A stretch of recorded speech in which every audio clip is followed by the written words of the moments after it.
Hello Cubao, good morning.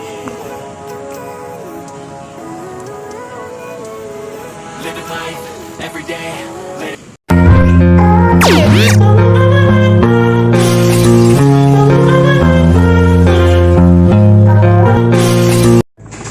Hello everyone, welcome to my vlog. Ayan guys, samahan nyo ako dahil tayo ay luluwas na naman ng Kamaynilaan. Maynila ba yung Quezon City? Pero hindi yung Maynila, no? Quezon City.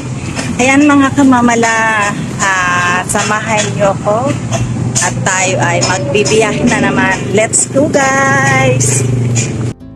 So ayun na nga mga kamamala at ako ay nakasakay na ng bus papuntang Cubao. Ngayon nandito ako sa hulihang upuan. So tara na mga kamamala at ako ay inyong samahan. Habang nagbibiyahe tayo ay manood muna tayo ng balita sa TV. Kasi may TV naman dito. Ayan mga kamamala, nandito na tayo sa Cubao, dito Cubao, Aurora. At ayan, nandito tayo sa ilalim ng LRT. Tatawid tayo doon sa kabila dahil hahanapin ko pa yung terminal ng mga jeep na papuntang Krami. Hanapin ko yung Ali Mall dahil medyo tagal naman akong hindi nakarating dito. Hindi ko alam kung natatandaan ko pa siya kasi marami nang nagbago rito sa may Cubao. Kaya samahan niyo ako mga kamamala. Ayan, tawid na tayo. Sabay tayo dito sa mga maraming tao na tumatawid. Ingat-ingat tayo at baka tayo ay masagi ng mga sasakyan. Ang pagkakalam ko medyo madistansya yun eh.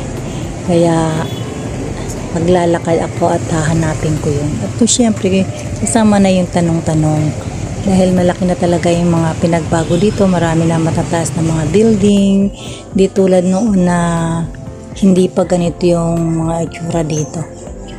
Tagal na kasi hindi ako nakarating. Siguro taong 1999 or 2000. Parang ganon. Tagal na mga kamamala. Yung mga tinayong building dito ay mga bago na. At talaga naman na napakaganda na rito.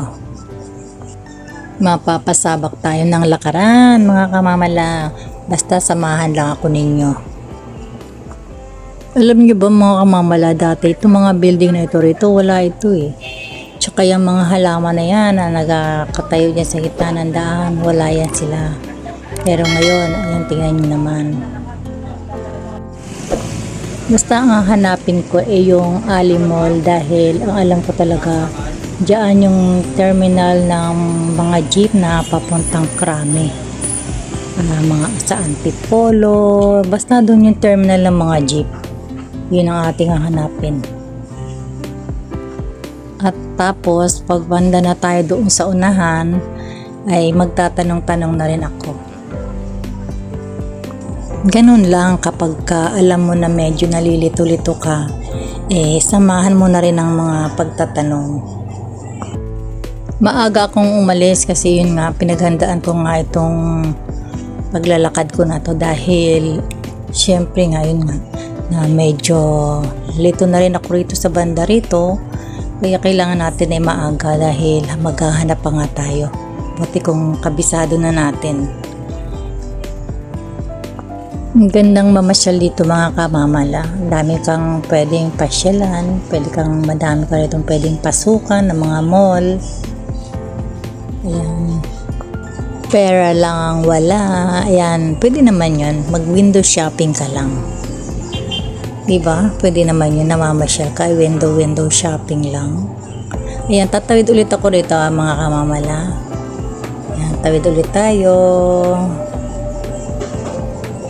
Ganda yung building na yan, oh. Ayan, ako po ay tatawid na. At ito, nakita ko na yung saan ba ito banda? Teka, magtatanong lang tayo rito kung saan yung sakaya ng jeep. Ayan, dito. Gaganda rito naman. Ayan, magtatanong tayo dito sa ate. Abalahin natin yung kanyang pagkanta. Tanungin natin. Ayan, ang sabi niya ay diretsuhin ko lang daw, pero mali po pala. Kaya ito, bumalik na lang ako. At aking hahanapin yung sakayan ng jeep. Ayan, balik po tayo dito sa ating pinanggalingan. At eto na, nakarating na ako sa sakayan ng jeep na papuntang Krame. Maghihintay lang po na mapuno ang jeep bago umalis. Ayan, at maya-maya po ay mapupuno na rin to. Hintay-hintay lang. At ayun na nga, nandito na ako, nakarating na ako sa Krame, sa Camp Aguinaldo.